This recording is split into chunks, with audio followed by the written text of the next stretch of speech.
Do you want to know a secret? I mean a real secret. We don't make a lot of money. Shh. Full disclosure, we don't make a lot of money. In fact, we make about the amount of an average American family. Except, let's look at the numbers. The average American family, 35% of the average American family is planning on going on a vacation this year. Of that 35%, only 25% are planning on going on 2 vacations this year. Last year, we went on 10, without going into any form of debt. But how? This is a question we get asked a lot. And there are some 5 simple steps I want to go over today of how you can afford to go on vacation. I also want you to know I have been accused of being cheap as hell. This is actually kind of true. I prefer frugal. I don't like to waste money. And I like to travel. We've designed an entire life being able to live within our means and still be able to travel on a regular basis. And if you're watching this video, it means you want to too. Tip number 1, are you ready? Have a separate bank account for traveling. I'm saying, don't just put all this extra money with your money. The moment your travel money gets in with your normal monthly expense money, it will be eaten. Your expenses will eat your traveling. I've seen it happen a million times. I've done the mistake. So step number 1, open a bank account just for traveling. It is now your travel money. Don't let them mix. You don't mix business money with personal money. You don't mix, same concept, don't mix travel money with your personal money. So even if you follow all these five steps, if you don't do step number 1, the rest of the 4 are wasted. Tip number 2, look at your expenses. What do they look like? Are there things you can cut out? We looked at our monthly budget, and we realized we were spending too much on groceries if we wanted to be traveling the amount we did. We literally spend $75 a week on groceries, and we are a family of 3.5, meaning me, myself, our daughter, and a tiny little baby. He only counts for a half because he doesn't really eat a lot. But again, only $75 a week for our grocery bill. The average American family of 3 spends $191. This is over twice as much as we spend on ours. But the average American family doesn't get to go on as many adventures. So choose what are your priorities. Look at that budget, cut where you can. Whoops. Tip number 3, we are a 1-car family. That means my husband drives to work because we live about 30 minutes away from his work, and I bike everywhere with our 2 kids. We ride our bike absolutely everywhere. By doing this, we are saving, last study that I looked at says you save about $62,000 over the span of 5 years.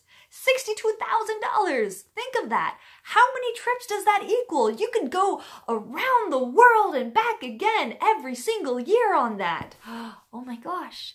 And mind you, I'm not saying this is easy. It's not easy being a 1-car family. We do it for both environmental and financial reasons, but it is possible. It is a lifestyle design. We specifically moved somewhere where I could be a 2-mile radius from a grocery store, a library, a city park, and when I do work, I work from home. Everything I do is right off the computer.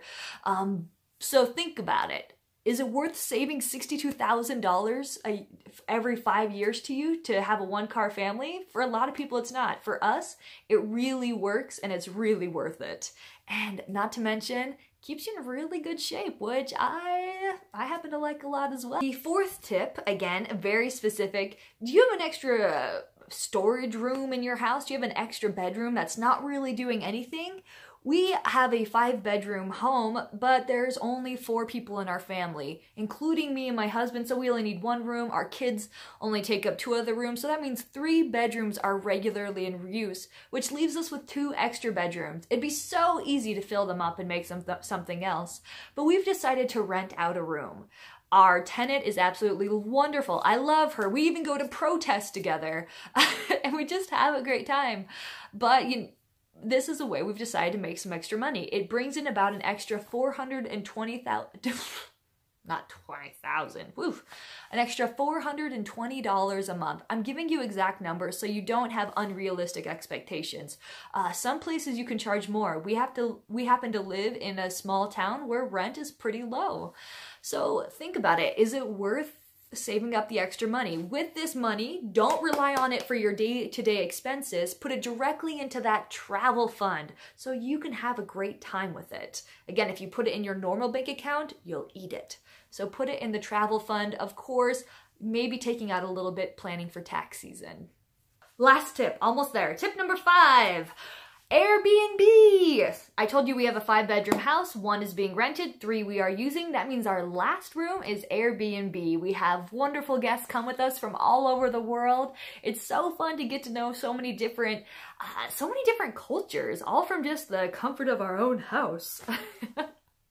And so this is really cool. You can do a few things with this. Our Airbnb admittedly only brings in about an extra $200 a month, but every penny counts.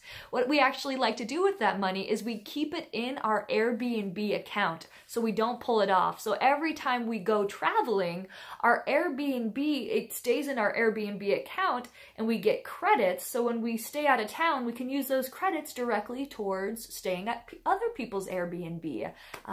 Double whammy, double savings. So these are your 5 tips of saving, being able to afford travel. Everyone should be able to afford travel. I know you can do this. If you know some tips that I did not mention, please feel free to comment below. I would love to learn from you. We're learning every single day. Thanks and happy traveling.